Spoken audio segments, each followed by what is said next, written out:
நம்முடைய நாமத்திற்கு மகிமை உண்டாவதாக. For the name of the Lord shall be glorified. அந்தத்தில் உள்ளவைகளை ஆதி முதல் அறிவிக்கிற தேவன் என்று சொல்லுகிறார். The Lord who declares the things of the end from the old. அதை திட்டமிடினேன், அதை நிறைவேற்றியே தீர்வேன் என்றும் சொல்லுகிறார். I have planned it and I will make it to prosper. என் ஆலோசனை நிலை நிற்கும், எனக்கு சித்தமானவைகளை எல்லாம் செய்வேன் என்று சொல்லுகிறார். My counsel shall be steadfast and whatever I desire I will accomplish. இதை நிறைவேற்றும்படியாக தூர தேசத்திலிருந்து ஒரு மனுஷனை வரவழைக்கிற தேவனாக இருக்கிறேன் என்று எஸ்ஏ 46:11 வாசிக்கிறோம். Book of Isaiah chapter 46 verse 11 says, my counsel from a far country, indeed I have spoken it, I will also bring it to pass, I have purposed it, I will also do it.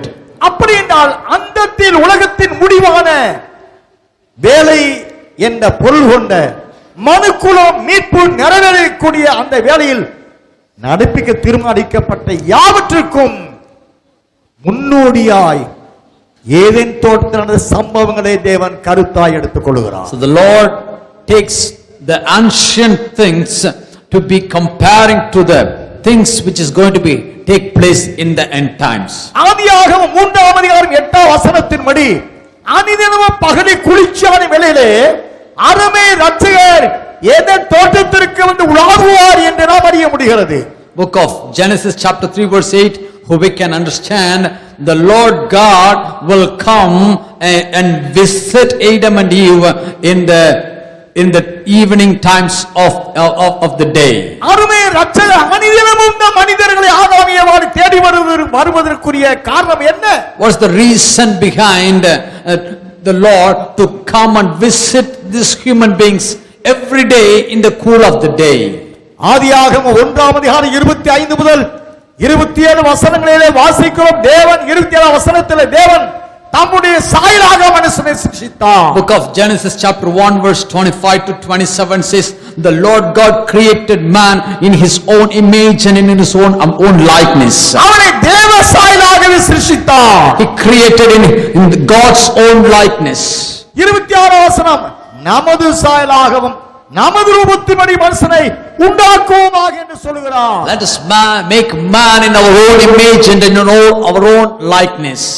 இவ்விதமாக தேவன் ஆதியிலே மண்ணான மனுஷனுக்குள் ஆதியாகமம் 2:7 தேவனுடைய ஆவியை அவன் நாசில் வைத்து ஊதின நிமித்தமாய் அவனுடைய சரீரம் உயிர் பெற்று தேவனால் கொடுக்கப்பட்ட ஆவி அவனுக்கு ஆன்மாவை உண்டாக்கி ஜீவாத்மாவானான் என்று அறிய முடிகிறது.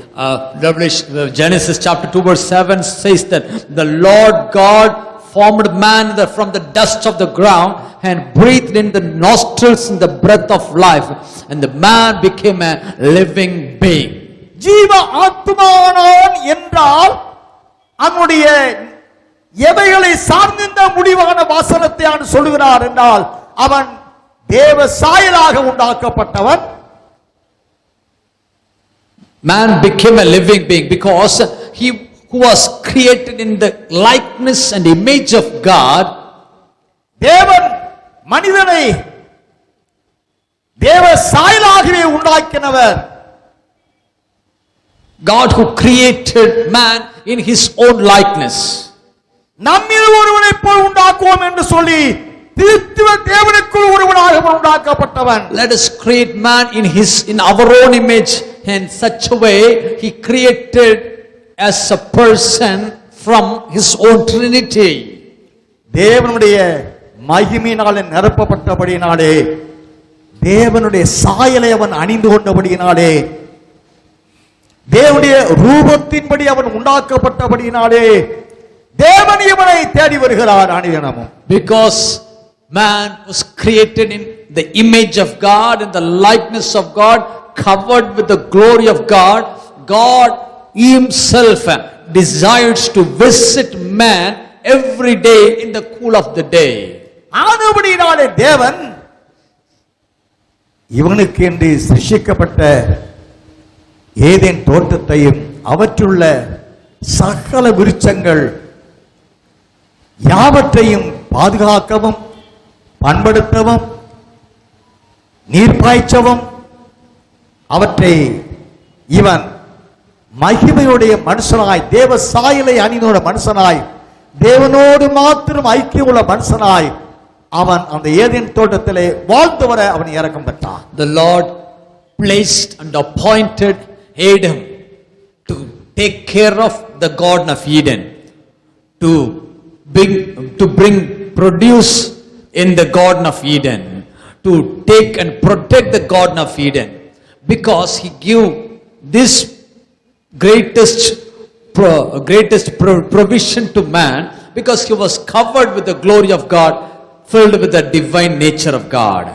ஆனபடினாலே அருமையான கர்த்தருடைய பிள்ளைகளே, இவனுக்கு அந்த தோட்டத்தில் உள்ள சகல காட்டு மிருகங்கள், நாட்டு மிருகங்கள், ஜீவராசிகள் அத்தனைக்கும் இவன் அவையில் ஆளுகைக்கு உரியவனாய் ஆசீர்வதிக்கப்பட்டான். Man was given the dominion and authority over every nature, every animal kingdom, every bird kingdom, the authority and dominion, because man was created with the glory of God. He only have the connection, fellowship with God alone. That's the reason man was visited by God every day. 27 வசனத்திலே தேவன் தம்முடைய சாயலாக மனுஷனை சிருஷ்டித்தார் வேதம் சொல்லுகிறது. Verse number 27 says, the Lord God created man in his own image. பொதுவாக வேதாகமத்திலே தேவன் கர்த்தர் பரிசுத்தாவி என்று திரித்துவ தேவனை நாம் காண முடிகிறது. Commonly, generally we can identify that the Lord God always being introduced to us as a triune God. தேவன் என்றால் கர்த்தரும் பரிசுத்த ஆவியானவரும் உள் அடங்கிய திரு ஏக தேவனாக தேவன் என்று பொருள் உடையவராய் இருக்கிறார். Godhead consists of three characters: God, the Lord and the Spirit. These triune characters consist of Trinity.